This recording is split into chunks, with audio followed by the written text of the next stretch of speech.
Well, he's on 7 points. Really? Wow. 7 points. He could beat your record. I said 8 points was the goal, and he's got 2 rounds to at least get 8. Wow. At least get 8. And we're following Sindarov against Maxime Vachier-Lagrave. Maxime won last week. He could win 2 Titled Tuesdays back to back. That's only done by the likes of Hikaru or Magnus. And so that would be very huge for him. Playing a fried liver attack thing here. Well, the Swiss Gambit would be exciting because I tend to sometimes lose my first round too. So in some ways, I'm almost rooting for Maxime because if you can lose round 1 and still do it, it's hard. Like that's, as I said, your tie breaks are really bad that you pretty much have to win out. And yeah, they're going for this fried liver opening. You take some pawns as white. It's a bit greedy. You give black the initiative, but theory's developed quite a bit here in Sindarov playing quickly. It's a wild position, honestly. Yeah. Just wild. There's a knight hanging and you're wondering, is that on purpose? It absolutely is. Count the pawns. Once you win that knight, it'll be 3 pawns for a knight, which is what we say double-edged. We could say equivalent, but some positions the knight's better. Wait, what's going on? Is there a move here? It's hard to recount theory, to be honest. I don't know this line that well. But, oh, that might be the move. Now the knight is not happy to be fianchettoed on the queen side. 3 pawns can be better than knight or worse. Really depends the position, how effective the pieces are. But black's pawn structure is also not very good on the queen side. A couple of isolated pawns. So looking at this, at the same time, MVL loves sharp positions. So he might prefer the piece. That's why he went for this. Let's see. Bishop check. King is likely to slide over. As white, you want to be in a position where black takes your knight. Then your queen jumps in the game and you have clarity. The tension is somewhat annoying. And they are following each other closely on the clocks, but truly a very chaotic start. I feel like both players have been showing quite a bit of ambition so far. They really want to win this Titled Tuesday. And Maxime, he kind of has to win to pass Sindarov here. So a lot of pressure is facing these two. Yeah, sacking the exchange, and now you can move your knight. Your knight's no longer trapped. A lot to calculate here. What white wants to do is find an endgame and argue that the pawn structure drives in an advantage. And okay, so that's an example. Still down in exchange, but what's the material? It's 2 pawns and a bishop for a rook. 2 pawns and a bishop for a rook. And I think you can make a good case of the bishop and 2 pawns. Bishops are good in open positions. At the same time, there's so much to calculate, it's hard to really generalize, but the knight, that knight for black is one of the pieces I'm worried about, and that's why the knight's being brought in to harass the light-squared bishop, find a way to contain it. If I'm playing white, I don't want to give that up unless I get something very good, like an exchange back. So I'm looking at maybe moving the bishop out of the way, or fianchettoing and arguing that there's something tactical coming on, like bishop here, knight here. That looks uncomfortable. It does. It does. And Sindarov spending some time now trying to figure out. These are 2 very, very sharp players. They love complications because you can imagine this position isn't actually easy to play quickly, and they are playing pretty fast for the position. Wow. That knight is now properly hanging. If you're wondering before, the queen never captured it because it'd get pinned. You'd lose the queen. In this case, the knight has to move. And also, it's got a path towards productivity. Once the knight reaches this square, gains access, centralizes, and it's safe. As white, I want to support my center, probably make some space for my king down the road, develop my bishop, and then I'm happy. Okay. And black wants to make that as difficult as possible. Like tactics, don't get the setup. I still want to play this. Yeah. And he's played it. Yeah. It's just good habits. Make some space for your king. Freeze the pawns a little bit.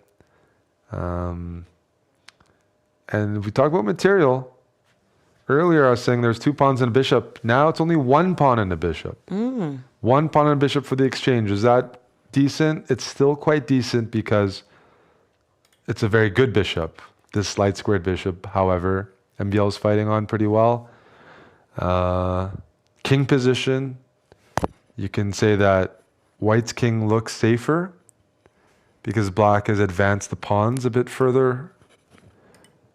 But there's a future where maybe black decides to use that to their advantage and pressure white's own king. In the meantime, if black is just shuffling, the bishops will get stronger. This pawn on the d file, this black pawn in the center, is a long-term target. White wants to bring the rook into the game, maximize the bishop pair and the activity. That's what the compensation will be. Wouldn't be surprised to see a repetition. MVL decides not to repeat there, though. It wasn't a full repetition, but the rooks can easily get chased around by the bishops, although I might want to reinforce. I don't want anything hanging.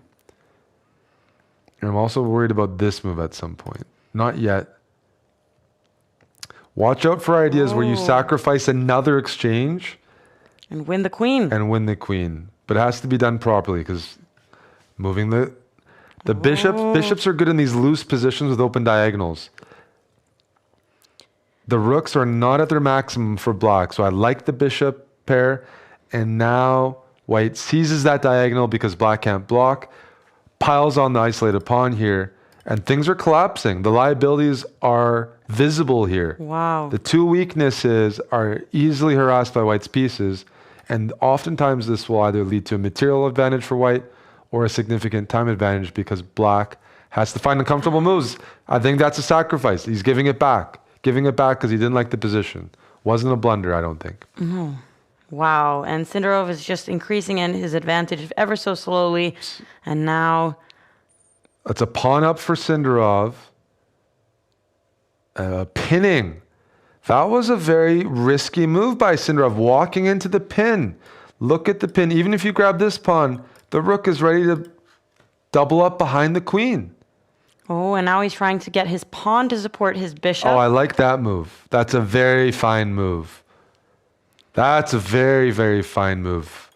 Finding a way to bring the bishop back in the game. Wow. Probably elevate your rook. He's defending himself well against the threats that Maxime has. They're both down to a minute and 20 seconds. So white is up a pawn. King should be pretty safe here. The time is going to be important. That extra pawn is huge in a lot of these endgames. Black has to probably keep the queens on the board.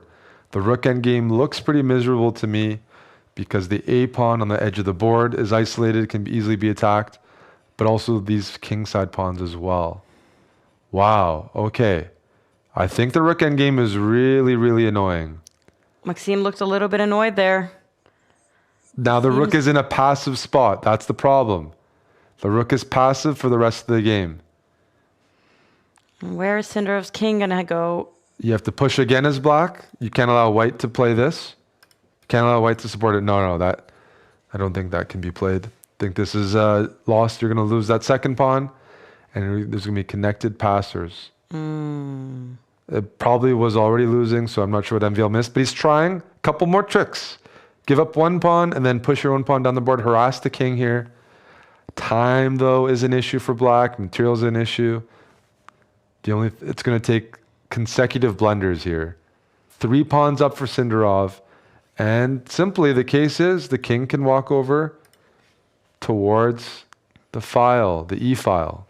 Wow, and Sindarov could move to 9.5 points. Lots of options. You can pick up a pawn this way. 37 seconds. His conversion earlier wasn't that good, but this position, up 3 pawns, most likely, 4 or 3 pawns, and up on the clock. MVL's going to check, though. He's going to be a little bit annoying. Oh, there's a trick. Don't take the pawn. He sees the trick. He almost took it, maybe. Nice trick by MVL. If you grabbed that pawn, you would have been checked. Would have lost your rook. We would have seen a rage moment. Now it's 2 pawns for white and the time advantage. That's very tough. Check. Defend. Swing the king over. Oh, but he still has a little bit left here in this Yeah, game. just 10 seconds down on the clock. White needs to blunder everything to catch up here. You're going to move your rook, sacrifice the pawn, and just walk the king in. It's a win on the board and on the clock. Just a couple more moves left. Here we go. There's the resignation coming in. The pawn queens. Wow. Sindarov on 9.5 out of 10. It's a chance he's wrapped up the tournament on tiebreaks. We don't know that.